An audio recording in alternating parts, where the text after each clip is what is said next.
Welcome to Lesson 3.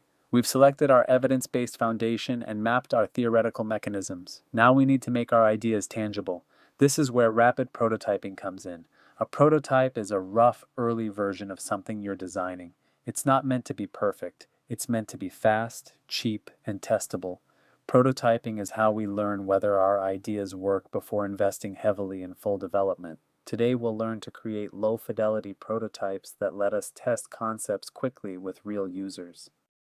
By the end of this lesson, you'll accomplish 3 objectives. First, create low-fidelity prototypes of intervention components. These are rough, quick versions that capture the essence of your idea.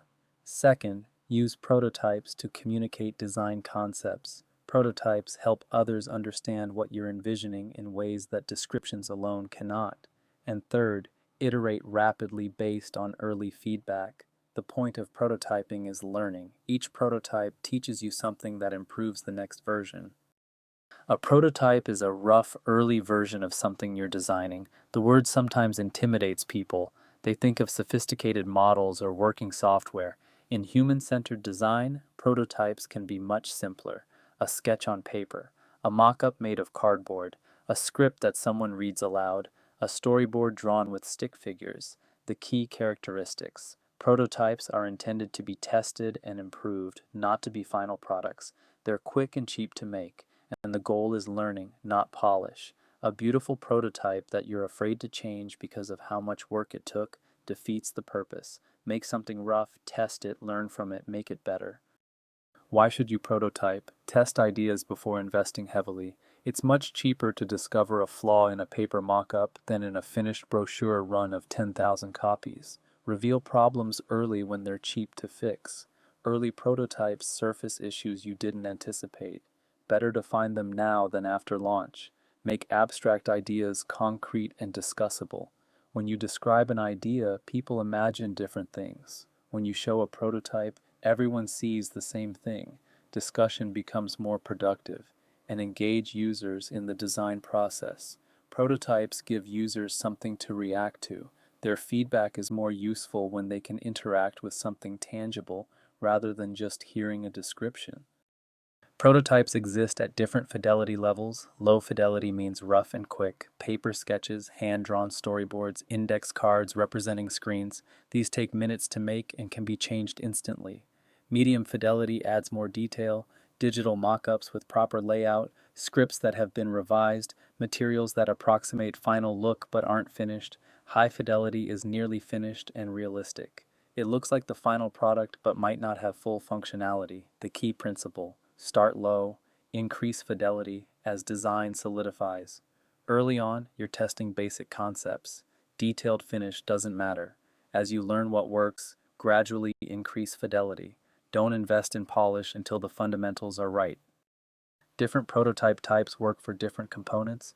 Paper prototypes are sketches of materials, screens, or layouts. Draw what a brochure might look like. Sketch screens for an app. Lay out a poster.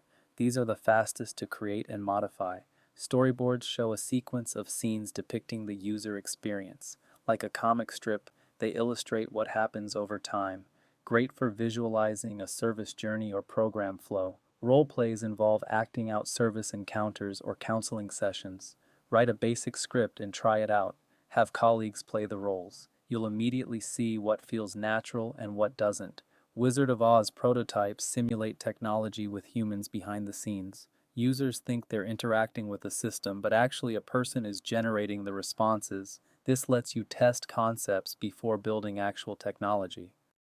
Let's talk about creating paper prototypes specifically. Gather basic materials, paper in various sizes, markers or pens, sticky notes for elements that might move, scissors for cutting and rearranging, sketch quickly, and embrace roughness. The prototype should look like a sketch, not a finished product. If it looks too finished, people hesitate to criticize it, and you lose valuable feedback.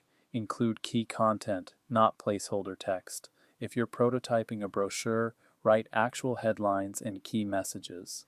Users can react to whether the content works, not just the layout, and make multiple versions. Don't settle on your first idea. Sketch 3 different approaches. Then you can compare and combine the best elements of each. Storyboards visualize experience over time. Divide a page into frames like a comic strip. 6 to 8 frames usually captures a key experience. Sketch key moments in the user experience, the moment they first hear about your program, deciding to participate, arriving at the location, the interaction itself, leaving afterward. Add brief captions describing what's happening and what the person is thinking or feeling. Focus on emotional moments and decision points. Where does anxiety peak? Where does relief come? Where might someone decide to drop out? These are the moments your design needs to get right. Storyboards don't require artistic skill. Stick figures work fine. The value is in thinking through the sequence, not in the drawing quality. Role-playing prototypes, service encounters. Write a basic script for the interaction. What does the health educator say when someone arrives? How do they introduce the topic? How do they respond to questions or resistance? Assign roles. Someone plays the service provider. Someone plays the client. Someone observes and takes notes. Run through the scenario, staying in role. Let it play out naturally even if things go off script. That's useful information. Debrief afterward. What worked well? What felt awkward or unnatural? What questions came up that the script didn't address? Role-playing reveals gaps in your design that you can't see on paper. The first time through is usually enlightening, in ways that are sometimes uncomfortable but always valuable.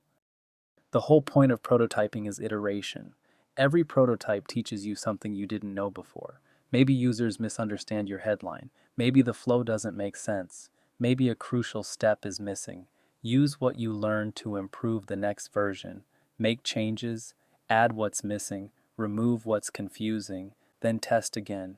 Don't get attached to early versions. They're meant to be disposable. If you find yourself defending a prototype rather than learning from feedback, you've lost the purpose. Multiple cycles of prototype, test, improve beats trying to get it right the first time. You can't get it right the first time because you don't know enough yet. Rapid iteration is how you learn what right looks like. Let's summarize our key takeaways. Prototypes are rough, early versions of what you're designing, meant to be tested and improved, not to be final products. Start with low fidelity, sketches, storyboards, role plays.